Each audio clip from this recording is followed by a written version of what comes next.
Once upon a time, in a peaceful green valley nestled between rolling hills, there lived a little hedgehog named Harvey. Now, Harvey wasn't the swiftest creature around. That title belonged to Zoe the squirrel, whose leaps and bounds were the envy of every young animal. And Harvey wasn't the bravest either. That accolade went to Cecil the fox, whose daring escapades were legendary. But Harvey had something special. He loved music. Every morning when the first rays of sunlight peeked over the hills, Harvey would wake up. He'd take his tiny wooden flute, place it to his lips and play. His melody was as soothing as the sight of a field full of wildflowers, as calming as a babbling brook. The flowers swayed to its rhythm, the bees danced in the air, and even the sleepy owls woke up from their roosts to hum along. One day, however, something strange and upsetting happened. Harvey put the flute to his lips,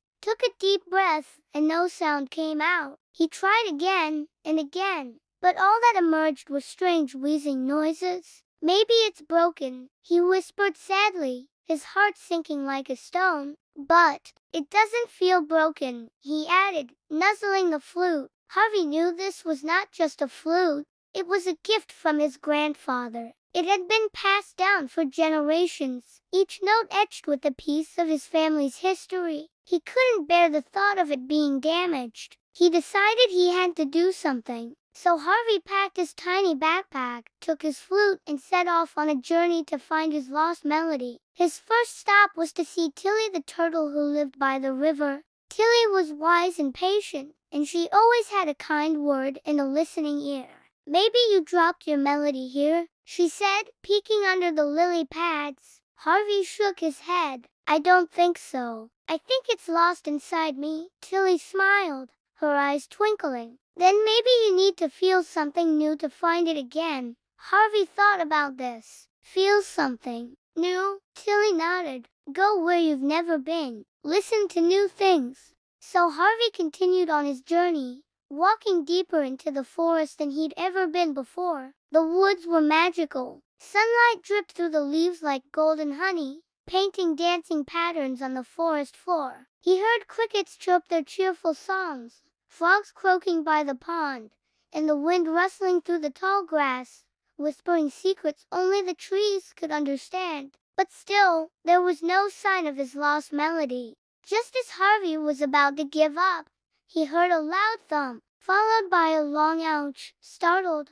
Harvey hurried toward the noise. He found Benny the badger lying on the ground surrounded by scattered blueberries. "Oh no, are you okay?" Harvey asked, rushing to help. "I guess," Benny groaned, rubbing his backside, "but my berries are everywhere." Harvey giggled, seeing how the jam stained Benny's fur. Together, they spent the afternoon gathering the blueberries. "Well, now you've got blueberry jam," Harvey said, laughing. As they worked, a strange thing happened. Harvey found himself humming a tiny sound, soft and sweet, like the first note of a forgotten tune. "Was that music?" Benny asked, tilting his head. Harvey's eyes widened. It was, a tiny bit. At the sound of his own music, Harvey felt a surge of excitement. He stopped gathering berries and followed the feeling. He found himself trotting through the forest, skipping over fallen logs and ducking under low-hanging branches. All the while, a new melody filled his heart. First, he came across Millie the mouse, who was frantically searching under a bush. "Can I help you?" Harvey asked.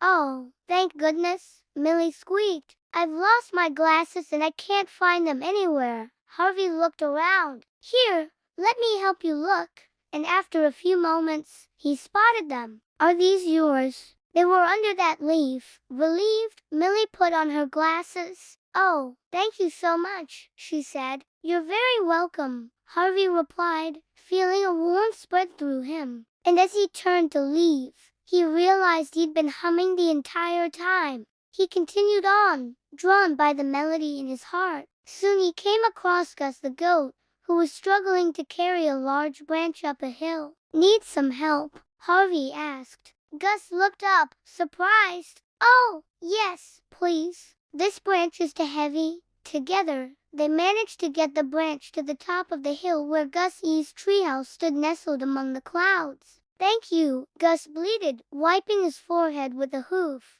"It's getting too hot for such strenuous activity. Do come inside and have some lemonade."